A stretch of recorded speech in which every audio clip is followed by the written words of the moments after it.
É isso aí, 22 de maio é dia de pizza. Hoje é o Bitcoin Pizza Day.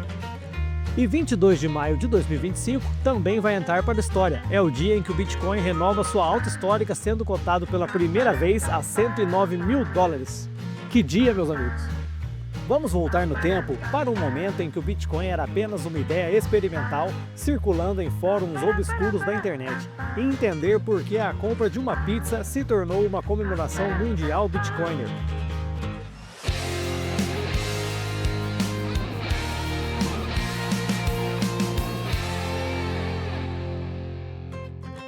Imagine um mundo onde uma moeda digital, recém-nascida e sem qualquer respaldo estatal, pudesse ser usada para adquirir bens reais. Em 2010, isso parecia algo distante da realidade.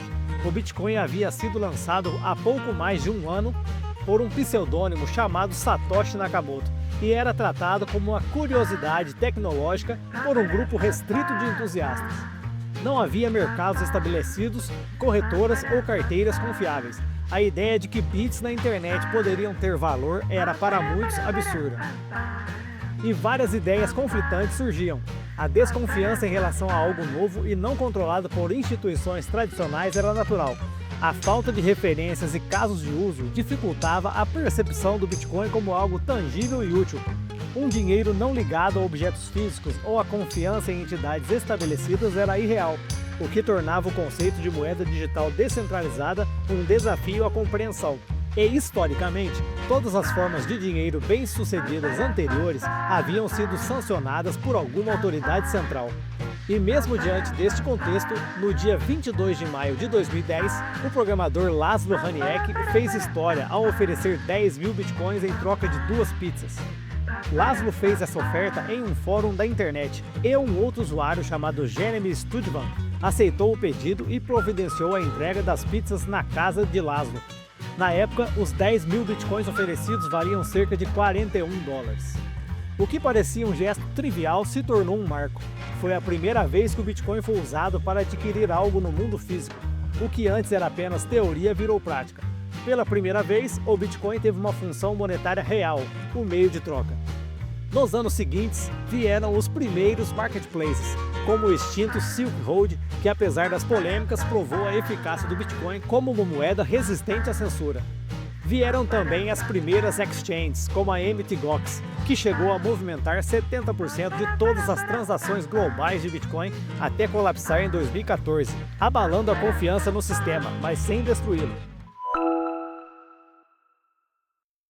2013 foi um ano fenomenal.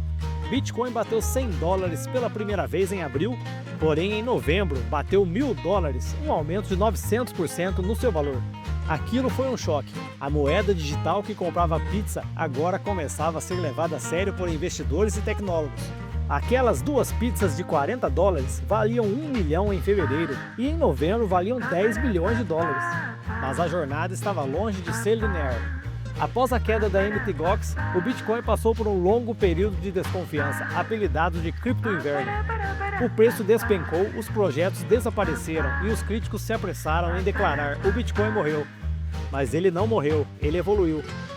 Vieram as melhorias do protocolo, o surgimento de hardwares mais eficientes, debates sobre escalabilidade, a criação do SegWit e a proposta da Lightning Network. A rede estava amadurecendo tecnicamente, enquanto aos poucos mais pessoas começavam a enxergar seu verdadeiro potencial, não apenas como moeda de troca, mas como reserva de valor. Em 2017, o Bitcoin superou a marca de 10 mil dólares. Foi manchete no mundo inteiro. O interesse explodiu, as buscas no Google dispararam, e o conceito de ouro digital começou a circular fora da bolha dos entusiastas. As pizzas agora valiam 100 milhões de dólares. Foi neste momento que o Bitcoin deixou de ser apenas um experimento libertário para se tornar um ativo especulativo global. Amado por alguns, odiado por outros, mas ainda ignorado por muitos. Depois de mais um ciclo de queda e recuperação, o ano de 2020 trouxe algo inédito: a entrada do capital institucional. Em plena pandemia, com bancos centrais injetando trilhões de dólares nas economias e reduzindo as taxas de juros a níveis negativos em termos reais, muitos começaram a buscar alternativas para proteger o valor de seus ativos. É neste cenário que a MicroStrategy, liderada por Michael Saylor, anunciou a compra de mais de 400 milhões de dólares em Bitcoin como parte de sua estratégia de proteção contra a desvalorização do dólar. O movimento surpreendeu o mercado e não foi pontual. A empresa continuou acumulando Bitcoin, transformando seu balanço patrimonial em um caso de estudo global. Saylor não apenas comprou, ele evangelizou. Em suas falas, descrevia o Bitcoin como uma bateria de energia monetária e uma defesa contra a inflação perpétua. Logo depois vieram outros nomes de peso: Square, Tesla, PayPal. Algumas dessas empresas passaram a aceitar Bitcoin como pagamento, outras apenas compraram e seguraram. Mas o recado era claro: o ativo que antes comprava pizza agora fazia parte da estratégia de grandes corporações. No finalzinho de 2024, o Bitcoin atingiu a marca de 100 mil dólares em algumas corretoras internacionais pela primeira vez.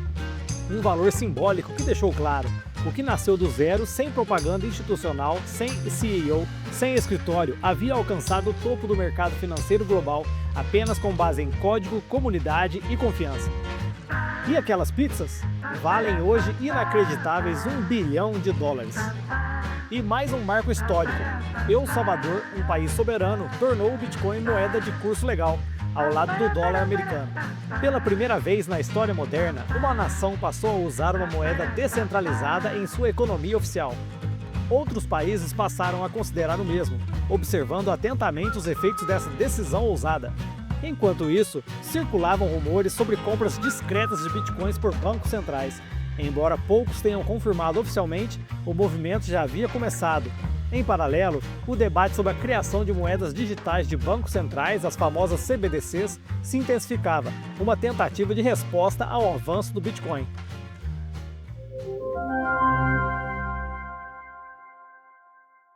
Hoje, em 2025, o Bitcoin já é considerado por muitos analistas como uma classe de ativo independente, presente em portfólios institucionais, tesourarias corporativas e principalmente na mente de milhões de indivíduos ao redor do mundo que buscam autonomia financeira. O atual presidente dos Estados Unidos, Donald Trump, reafirmou seu compromisso em transformar os Estados Unidos na superpotência indiscutível do Bitcoin e na capital mundial das criptomoedas. Além dele, estados americanos como Texas, Arizona, Illinois e Indiana apresentaram e estão discutindo reservas estratégicas estaduais de Bitcoin. No Brasil, a empresa de cashback e serviços financeiros Melius anunciou planos para integrar o Bitcoin em suas operações, permitindo que os usuários recebam recompensas em criptomoedas, se tornando a primeira empresa brasileira a tomar essa atitude. Aquela transação por 2 pizzas se transformou em um símbolo, um lembrete de que as grandes revoluções começam de forma imperceptível, quase cômica, até se tornarem inevitáveis. E assim, ano após ano, no dia 22 de maio, a comunidade celebra mais do que uma compra de pizza. Celebra a primeira fagulha de um incêndio que ainda está longe de apagar. Um lembrete de que, às vezes, o futuro começa com fome. 21 milhões de unidades para 8 bilhões de pessoas.